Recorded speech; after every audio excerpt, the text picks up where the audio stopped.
Trump এখন Nobel peace প্রাইজের জন্য সে এখন কন্টেস্ট করবে। প্রথমত সে বলবে যে মধ্যপ্রাচ্য একটা অত্যন্ত ভোলাটাইল সিচুয়েশনের মধ্যে ছিল। আমি একটা পিস ট্রিটির মাধ্যমে এখানে স্থায়ী শান্তির একটা ব্যবস্থা করে দিয়েছি। আমি কিন্তু এই এই চুক্তিটার মাধ্যমে আমার যেটা একেবারে বদ্ধমূল ধারণা যে অ্যাটলিস্ট মার্কিন প্রশাসন, বিশেষ করে ট্রাম্প, এই চুক্তিটা বাস্তবায়নের ব্যাপারে আগ্রহী এবং তারা এই চুক্তিটার মধ্যে দিয়ে অন্তত তারা এখান থেকে বেরিয়ে যেতে চায়। এটার বেশ কয়েকটা কারণ আছে।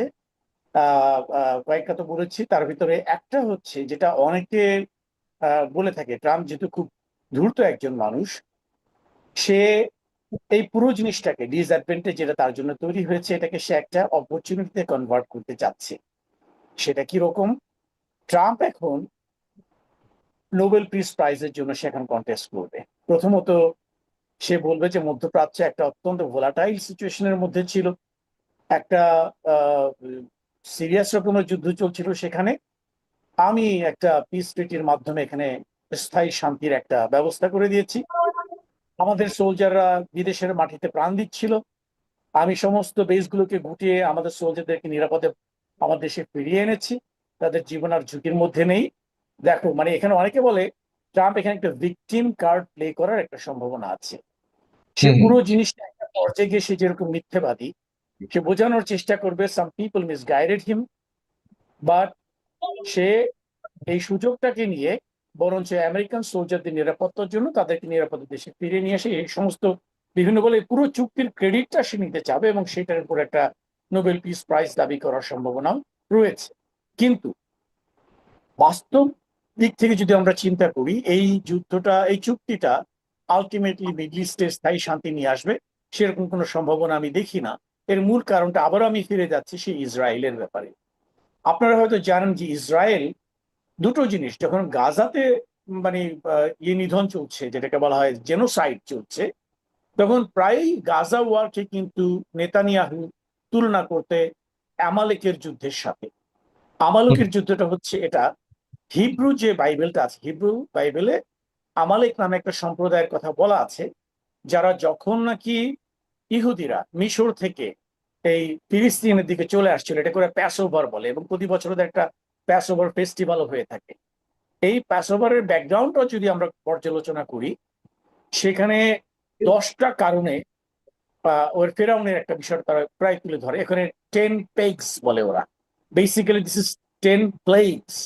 মানে এই যখন নাকি ফেরাউন ইহুদি জাতির উপরে বিভিন্ন রকমের অত্যাচার করছিল, আল্লাহ তাআলার পক্ষ থেকে তাদের উপরে 10টা মহামারী নেমে আসে। সেটা আমরা সবাই জানি, কোরআনেও আছে, বাইবেলেও আছে, সব জায়গাতে আছে। যেমন তাদের বিরুদ্ধে তাদের এক সময় বিভিন্ন রকমের পঙ্গপালের উপদ্রব হয়, এক সময় পুরো মিশরের ভিতরে প্রচুর পরিমাণে ব্যাং মানে ফ্রগস দেখা দেয়, এক সময় নীল নদের সব পানি রক্তবর্ণ হয়ে যায়, এক সময় তাদের এক ধরনের বিশ্রী রকমের চর্মরোগ হয়, পঙ্গপালের অ্যাটাকে, এরকম করে 10টা মহামারী পাঠানো হয়েছিল তাদের বিরুদ্ধে।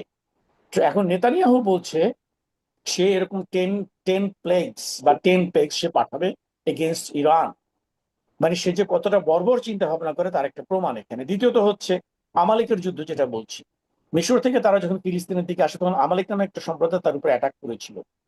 তখন ওই হিব্রু বাইবেলে দেখা যাচ্ছে গড নির্দেশ দিচ্ছেন ইহুদিদেরকে, তোমরা আমালেকদেরকে যেখানে পাবে সেখানেই ধ্বংস করবে, এমনকি তাদের দুগ্ধ পশু শিশুদেরকে, কোনো গবাদি পশুকে তো রেহাই দেওয়া হবে না।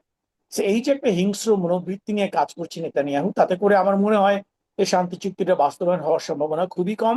আর জি। লেবাননে সে যে কাজটা করেছে এটা সে টেম্পোরারি ভিক্টরি, এই যে সে কন্টিনিউয়াসলি মার খাচ্ছে ইরানের কাছ থেকে, এর বিপরীতে হুম। সে ইসরায়েলি জনগণের সামনে লিমিটেড ভিক্টরি দেখানোর জন্য তার একটা টার্গেট ছিল, সে লিটানি যে রিভারটা আছে, নদীটা আছে, ওই পর্যন্ত এলাকা সে ইসরায়েলের অধিভুক্ত করে নেওয়ার একটা পরিকল্পনা তার ছিল।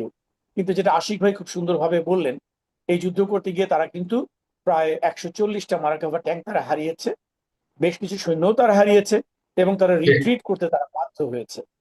তো সর্বোপরি আমি লাস্ট একটা কথা বলবো, আপনি যেহেতু সময় বলছেন যে খুব কম, জি। এই যে হরমুজ প্রণালী নিয়ে আপনার ইরান একটা চমৎকার কৌশল অবলম্বন করছে। এই হরমুজ প্রণালীটার উপরে টোল বসিয়ে ইরান তার যুদ্ধের ক্ষতিপূরণ আদায় করে নেওয়ার একটা পরিকল্পনা তার আছে।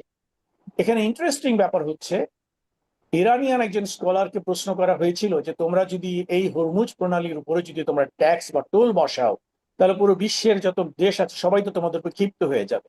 এখানে ইরান একটা খুব স্মার্ট গেম প্লে করছে। সে বলছে এই যুদ্ধের আমাদের ক্ষয়ক্ষতির জন্য যারা সবচেয়ে বেশি দায়ী তাদের উপর তত বেশি টোল আরোপ করা হবে। আর অন্যান্য যে সমস্ত দেশ আছে, বাংলাদেশও তাদের একটি, বাংলাদেশ, চায়না বা অন্যান্য যে সমস্ত দেশ ইরানের কখনোই কোনো ক্ষতি করেনি, বন্ধু প্রতিম দেশ, যে 6টা দেশ কিন্তু আমাদেরকে আগেই হরমুজ ক্রস করার অনুমতি দিয়েছিল, ইরান বলছে এই সমস্ত দেশের কাছ থেকে কোনো টোল নেওয়া হবে না। সো এই যে টোলটা ইম্পোজ করা হবে, এখানে কিন্তু সে সিলেক্টিভ একটা অ্যাপ্রোচে যাচ্ছে। যেই দেশ তার বেশি ক্ষতি করেছে তার কাছ থেকে সে বেশি টোল আদায় করবে। এই কারণেই আজকে যেটা একটু আগে বললেন জেনারেল জিয়া, যেটা বললেন, ইউএই, বাহরাইন এবং সৌদি আরব কেন এই চুক্তি মানতে চাচ্ছে না, কারণ এই চুক্তির মাধ্যমে যদি হরমুজ প্রণালীর উপরে যদি ইরান তার সার্বভৌম নিয়ন্ত্রণ প্রতিষ্ঠা করতে সক্ষম হয়, এবং যেটা শোনা যাচ্ছে ওমানের সঙ্গে, যেহেতু এই প্রণালীটা একদিকে ওমান আর একদিকে সৌদি আরব, ওমানের সঙ্গে তার একটা যৌথ চুক্তিতে যাওয়ার সম্ভাবনা আছে, যেখান থেকে টোল যেটা কালেক্ট করা হবে সেটা এই দুটো দেশের মধ্যে মানে ভাগ করে নেওয়া হবে। ওইটা হয়তো তাদের মধ্যে একটা এগ্রিমেন্ট হবে, কিন্তু এই টোলটা ওরা ওরা ক্ষতিপূরণ আদায়ের জন্য এটাকে ব্যবহার করবে। অন দি আদার হ্যান্ড, ইসরায়েলের ব্যাপারে ইসরায়েল যে ক্ষতিপূরণের কথা বলছে, এটা কিন্তু ইসরায়েলের একটা উইকনেস, যে এখানে কিন্তু মার্কিনীদের হাতে একটা অস্ত্র আছে একটু রেস্ট্রেইন, মানে লাগাম টেনে ধরার ইসরায়েলের। মার্কিনরা যদি শুধু এতটুকু বলে যে তোমরা যদি যুদ্ধটাকে এই মুহূর্তে বন্ধ না করো, বা লেবাননের উপর যে এই ধরনের হামলা তোমরা বন্ধ না করো, মিডল ইস্টের এই সহিংসতা তোমরা যদি পরিহার না করো, সেই ক্ষেত্রে তোমাদেরকে কোনো ওয়ার রেপারেশন বা যুদ্ধের ক্ষতিপূরণ আমরা দিতে পারবো না, বিকজ তোমাদেরকে যুদ্ধ বন্ধ করার জন্য আহ্বান করা হয়েছে, তোমরা যুদ্ধ চালিয়ে গেছো, এটা দায় দায়িত্ব শুধুমাত্র তোমাদের। মার্কিনীরা এরকম একটা অবস্থান নেবে কিনা সেটা এখন আমরা দেখার অপেক্ষা থাকতে পারি। আপনাকে অনেক ধন্যবাদ।